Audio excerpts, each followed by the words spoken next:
Hello everyone, welcome back. Today we're going to be talking about bipods for your AR-15. Right, so a bipod is basically just a pair of legs that you attach someplace to the front of the gun to help you stabilize it, so you can do some long distance shooting. Okay, is a bipod the best option? No, personally I think that using sandbags is a better option. However, if you're going to be like traveling through the woods or going out into a large field that you can't drive through, you don't want to be carrying sandbags, okay, or blocks or other things to prop up your gun and stabilize it. So it's just very economical to have a bipod. I don't mean economics in terms of price or money. I'm talking economics in terms of the weight that you're carrying with you. Okay, so we're assuming here that you're walking to your shooting position, okay, or hiking or running or whatever, but you're moving on foot, and there's a limited number of things that you can carry. So the bipod is pretty light. Okay, so this is this is a lot easier than carrying a sandbag. Okay. So what I want to do is first, I want to talk about like my standard AR-15 setup, right? This is like my main training AR-15 that you see right here. It's from Radical Firearms, 16-inch barrel. It's probably well past 7,000 rounds at this point. And if you look at it, okay, basically all I have on it is the optic. Okay, well, not really. I have the optic. And then what I also have is I had this little 3-slot rail here, right, which is very useful as an anchoring point. So this is someplace where I can grip the gun, and basically, I can grip it so I can always have a consistent position. But it's also useful if you're going to grab it. Let's say if you're going to muzzle punch somebody, right? This is a good place to grab the gun. So I've got the 3-slot rail there that I mostly use as an anchoring point, and I got the this little M-lock socket over here that I used to hang a sling. And then I also attached a socket back here on the stock because this stock didn't come with. So these are the things that live on the gun. Other than that, I don't put anything else on the gun. But the gun is very flexible, right? I can put things as I need it. So, so first thing that you notice, right, there's no iron sights, okay? The reason is because I don't use iron sights, and the only time I'm going to put iron sights on the gun is if I plan to use it, or if I think let's say, or if I think that I might use it, right? Because normally on a regular basis, hey, I've got 2 guns or 3 guns with me, right? So the chances that the optic is going to fail is very slim. In fact, with these Holosuns, I have never had a failure in the field. I've had situations where the battery was doing the blinky because it was running low, but that still got me through the day. And if you switch it into solar power mode, it's just not an issue. So here's the thing. On AR-15s, I have broken extractors. I have broken firing pins. Okay. I have broken the charging handles. Okay. So these are things, right? In fact, charging handles, like I've broken 2 of them in like probably the last 3 or 4 years, right? Just because the charging handle is something that you're constantly using, putting a lot of stress on, right? So here's the thing: all of these things, the firing pin, parts of the bolt, the charging handle, these are all things that are way more likely to break than your optic. Okay, if you have a Holosun optic, okay. If you got something else, I can't speak for that. Okay, but if you got a Holosun optic, all these other things are more likely to break, and that's the reason why I don't bother to put the iron sights. Instead, I keep the iron sights in a bag. Okay, and then if I think I'm going to need them, I quickly put them on the gun. Okay, and here's the thing: as long as the optic is working, I can use the dot as a frame of reference to zero in the iron sights. So that's why iron sights don't live on this gun.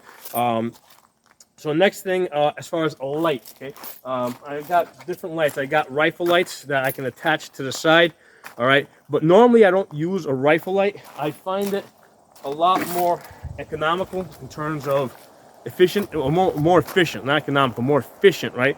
To use a pistol light that I mount on the top over here, okay? All right, we're gonna get to the bipods, but first I wanna put everything else into perspective.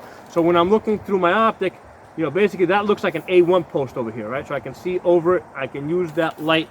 So same deal here. I don't want extra weight on this gun that I'm not gonna be using. If I'm not gonna be using the light, I just take it off. Don't need the extra weight. Same deal with the magnifier. The magnifier I can throw on the back here when I think I'm gonna be shooting distance. If I'm not gonna be shooting distance, take this thing off, okay? Same thing with the sling, right? Sling's obviously easy on, easy off. Let's get this on now because we're gonna need it for this demonstration. So sling goes on real easy. All right, so I put things on when I need them, okay? And the thing is, like, the optic, which has to be zeroed, is the only thing that really needs to stay on the gun, because once you get that zero, you don't want to lose that zero. All right, so here I am. I'm set up with this, and let's say I'm going to be shooting out distance, going out into the woods, or going out into a large field, and I want, you know, I don't want to bring a sandbag with me. I want to bring a bipod. So on this gun over here, right, I've got this 3-slot rail that I mentioned earlier, right, that I normally use as an anchoring point. Well, this is now a great place, okay, to attach this bipod, right? So this is, I think it's like a $20 bipod, and then I think that little piece over there that attaches to the Picatinny rail, I think maybe that was another $20. So I've got like a total of maybe $40 in this. So this is a really cheap setup. I'm in a bit of an awkward position here, trying to get this on. I want to loosen you up. The one thing that annoys me is that you got to use the key on this. I wish they had a much easier method, like a quick attach method. I'm sure it's out there. Are you in there? No, I got to make this wider. So I wish they, there you go, now I'm in. Okay, so I wish they made a quick attach method so I don't have to go to this key over here, okay?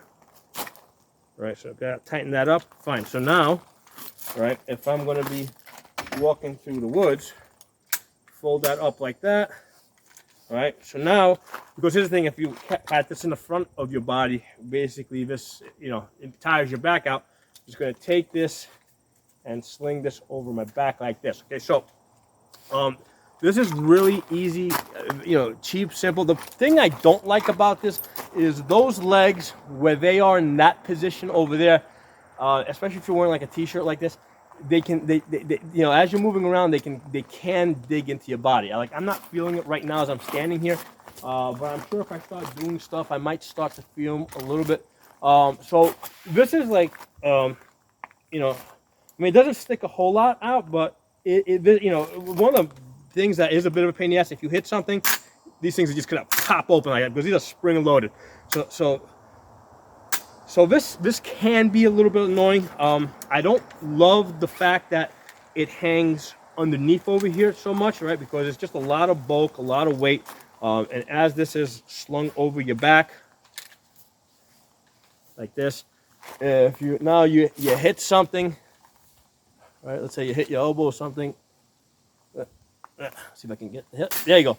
All of a sudden you got that sticking out, and that's annoying as hell. Okay, so and then when these legs drop, now they're gonna hit stuff. Okay, so I don't love this, but this is okay. I mean, this is okay for like, okay, temporary. You know, like, you know, I'm just gonna be shooting today with this. I don't feel like doing anything more fancy or sophisticated. Okay, so this is an option. This is a cheap option. Now, as far as the bipods, I tend to favor the cheap ones. Okay, the reason is, okay, if you hit the ground hard, right? So let's say you fold these things down, right? If you hit the ground hard, right, these things are gonna fold back and they're gonna break. Okay. Well, here's the thing: if you fall into the ground with all your body weight, if these things don't give and break, something else is going to give and break, probably your rail. Okay, so rather than having the rail of my rifle crack or bend out of place, I'd rather have the legs break. Okay, so this is disposable. This is only $20. The gun is less disposable. These are very disposable. So that's a way, not the way, but a way to think about the bipod. Okay, Think of it as something that's disposable, breakable. If something's going to break, you want this to break. You don't want your rail to break. Okay? Let me take this off.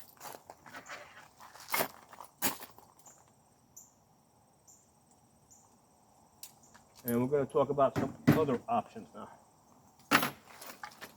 All right, so what I'm going to do is I'm going to take the sling off because we're going to be using it on those other guns over there. This sling here is from Brash Tactical. It's a $20 sling.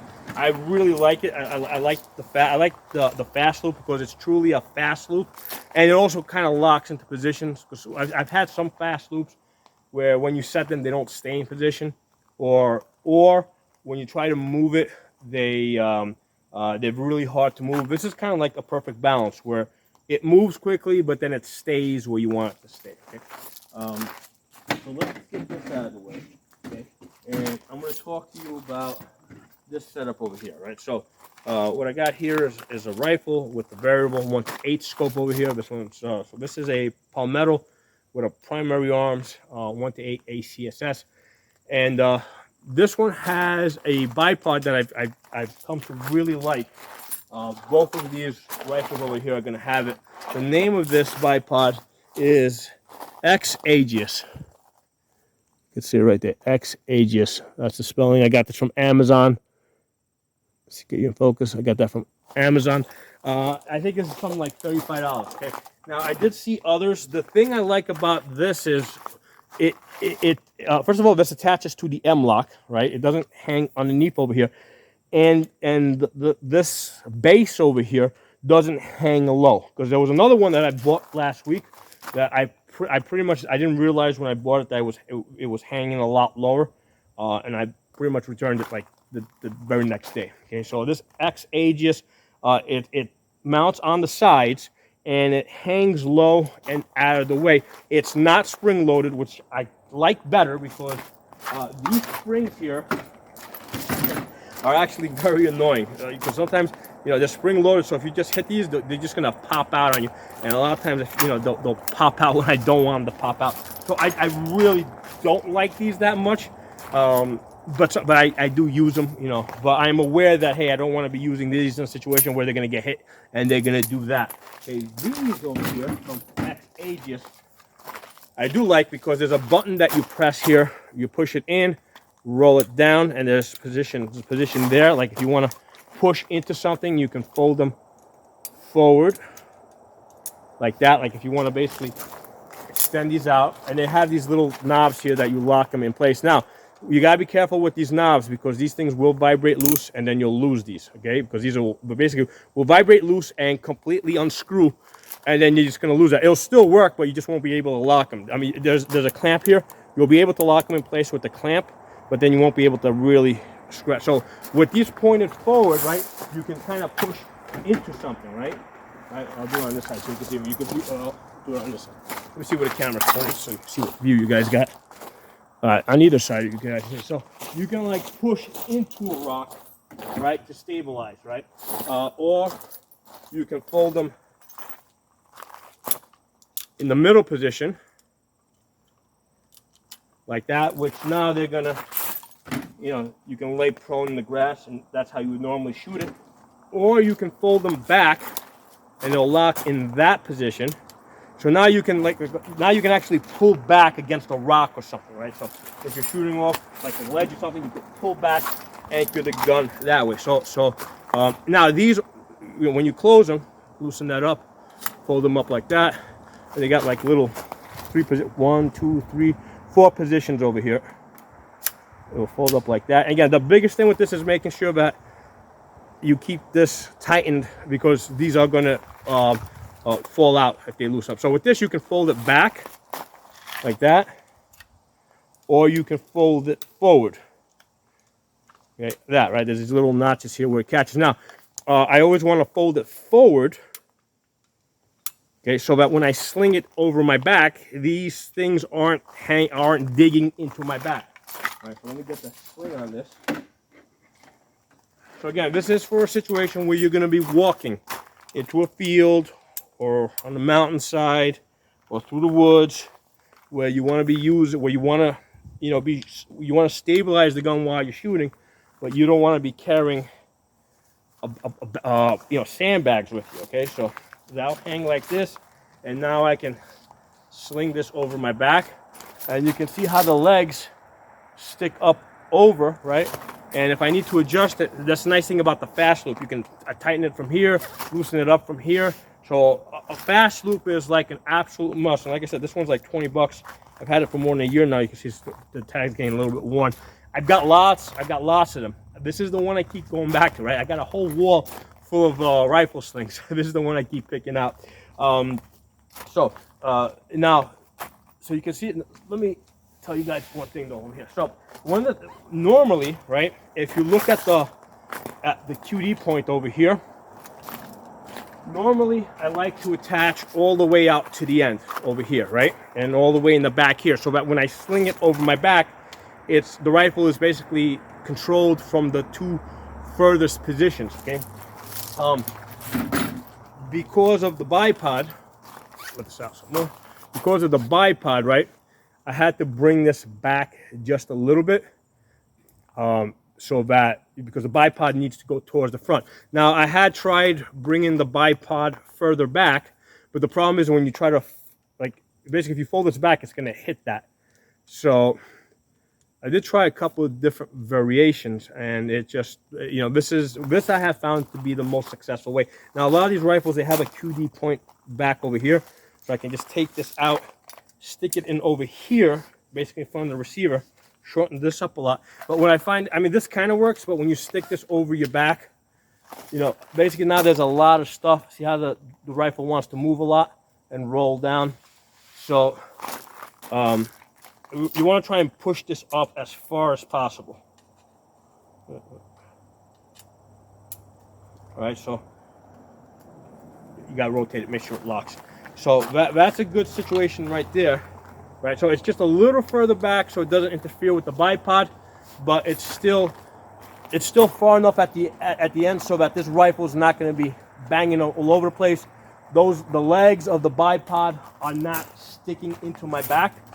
All right, so this is a decent setup, okay? Right. Now the only thing is, when you grab the gun, because normally this is where I would, if I'm shooting this, like standing, right? Basically, my hand is now going right where that QD sling is, so gotta bring my hand back a little bit like that. So you gotta basically change how you do things a little bit, but it's a minor adjustment. Okay? It's a minor adjustment. I can't be quite out as far as I normally would like, as I normally am. Gotta come a little further back, grab the gun here. All right. So again, if you got the bipod on here, you're setting this up for, you're planning to shoot prone, okay? But you've got the ability to also shoot standing, okay? So it's versatile.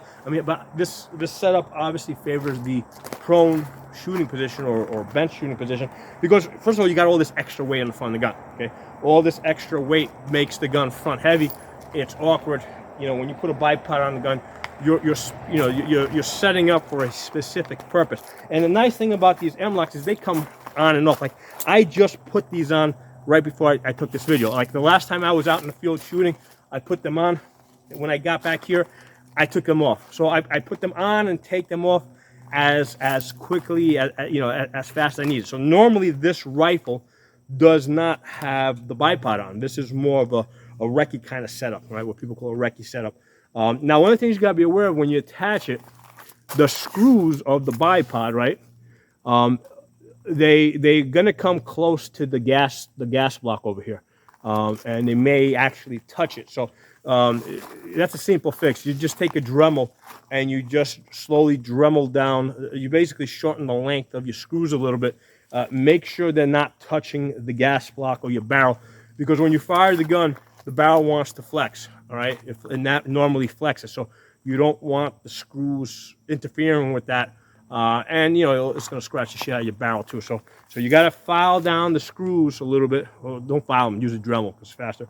To make sure that they don't touch your gas block, because this one in the back here is exactly where the gas block is. The front ones are not. There's plenty of space over here. So that's one of the things that you got to be aware of. All right.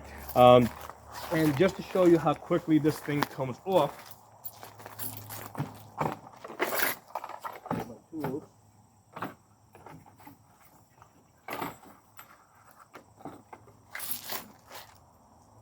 There we go. So to get this off, I'm going to move this. I'm going to lower this a little bit. So yeah, this is not spring loaded, which I like better because it doesn't snap at me when I go to move it, right? And now I'm just going to use this key,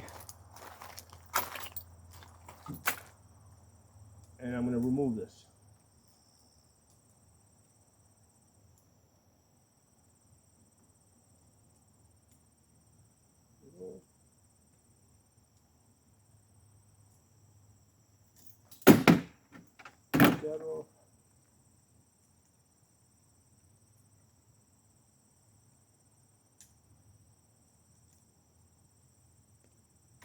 Okay, very good. So this is not something like I would Loctite or anything, because that comes on and off really easy. You know, I want to be able to take that off. So now I got a fast rifle. Okay, so you know, basically I put those. I will only put the legs on this, right, the bipod, when I think I'm going to be like out in the field shooting, or you know, traveling through the woods for a good distance shooting. That's the only time I would put it on this. Now, you know, at some point when I think I'm going to not be putting the bipod, because right now for the next couple of weeks I know I'm going to be going out to the field and trying to hit practicing at 400 and 500 yards, and I'm going to be taking this rifle along. So I'm not going to move this back up here, because normally this lives up here in the front, like it does on this rifle. So normally it lives up here in the front. So for now, I'm just going to leave that there. Although, again, that's kind of where I want to put my hand. All right. So, but for the next couple of weeks, that's going to stay there. Okay. So let's talk about. So again, this is a 16-inch barrel. Okay. Now we're going to look at my 18-inch Ruger Mpr. Let me take off the sling, because we're gonna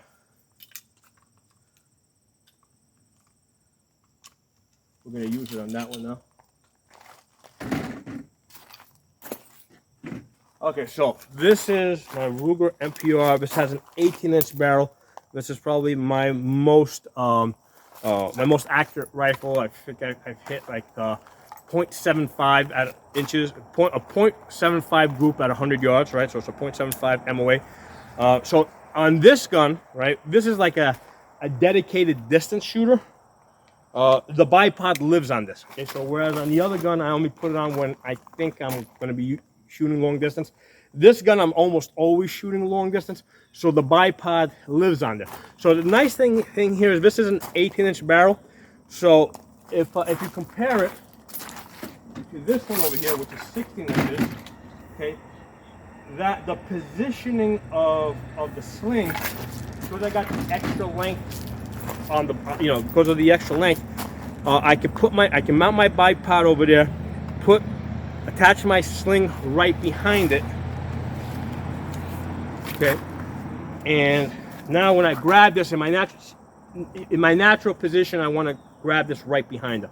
So because of the extra 2 inches, I have extra space. Let's open this back up.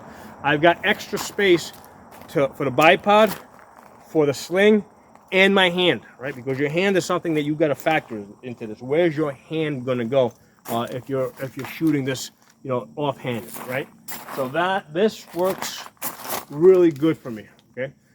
So like I said, the bipod lives on this. Okay. This is when I train people for distance shooting. Normally, this is the gun I bring out. It's already set up with the bipod, and again, I've set it up so that when you throw this over your back, okay, the bipod legs are high enough up that they don't really dig into my back. Okay, so I can, walk through the woods, do whatever I want to do, and then swing this around. And if I want to put a light on this, like let's say we're going to be shooting into the evening, I just throw a light right on there. That's why I love these pistol lights, because you could put it on there. It's 1,000 lumens, right? So this light and this light over here, they're both 1,000 lumens. They're both about the same price. The difference is that this is a little bit longer. The light throw is a little bit further, so it does throw the light a little bit further because of the way the the lens and the mirror inside are set up. This throws it a little bit wider, but when I'm doing night shooting, I'm usually shooting inside 100 yards anyway. So this works really good. That's really flexible. I can adjust that light, you know, and then when I don't want it, just take it off. Don't need extra weight on the gun. So that's, I'm constantly working to try and keep this as light as possible. Now, one of the things, if you notice, this scope here has this throw lever, right? So you want to keep this in the 1 power, because first of all, if you're going to need to use it fast, right, you're going to probably come up in 1 power, right?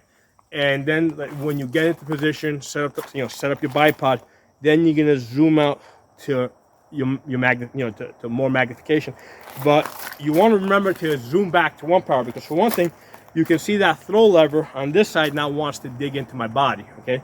But the other thing is, like, if I'm moving and all of a sudden I want to shoot, I come up, oh shit, now I got to adjust back to 1 power, okay?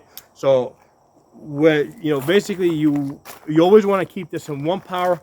You power up the magnification when you need it, then you just power right back down, okay? And then make sure you turn off your battery. So those are, because if you use, normally when I shoot this just with the etched reticle, because it's just so easy to forget to turn the battery off. So I try to avoid using the battery if I can. But those are the 2 things that I'll pay attention to. After I'm done shooting, I'll make sure I'm back to 1 power, check my battery, make sure my battery's off. I am good. So those are my thoughts on the bipod. Like I said, this is more like what they call like a special purpose rifle, right? Slightly longer barrel, a dedicated bipod that lives on the gun. So this gun I only do distance shooting with, and this is the gun I use to train people when I'm teaching them to shoot long distance. And here's the thing: there's lots of bipods out there that are like expensive. Again, this is a $35 bipod. Same one. This is the X Aegis one. And I've done a review on this. You guys can look, if you look up my channel name and X Aegis, you'll see the review that I did on this about, I think, maybe 2 years ago. It's good. It works.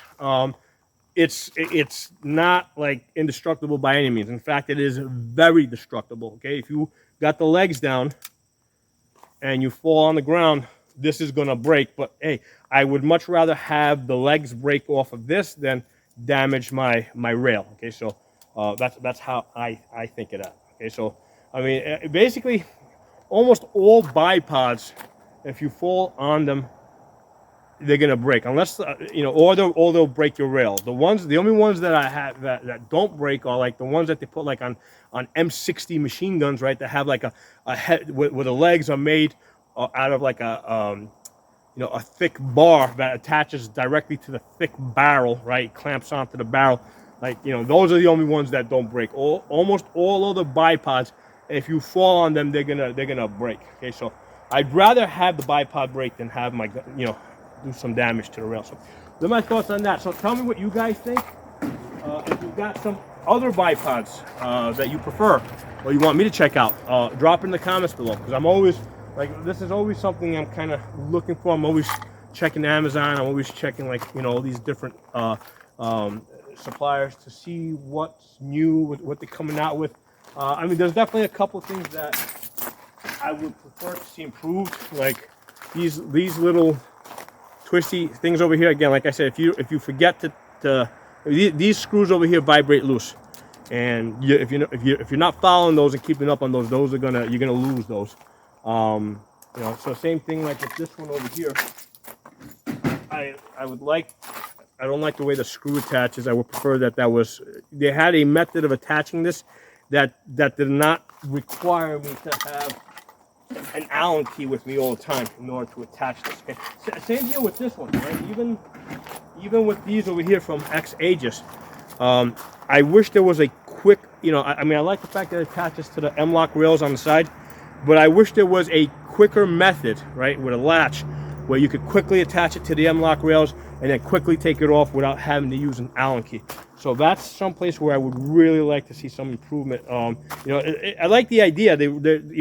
I like this idea of the legs that just attach to the side of the M-lock, because it cuts. I mean, look how much look how much lighter this is compared to this. Okay, so this is way, way, way better as far as lightness and efficiency. Okay, so I really like this, but I hate that I have to use this little key to attach it, and then you gotta make sure that you twist these the right way and they catch the right way.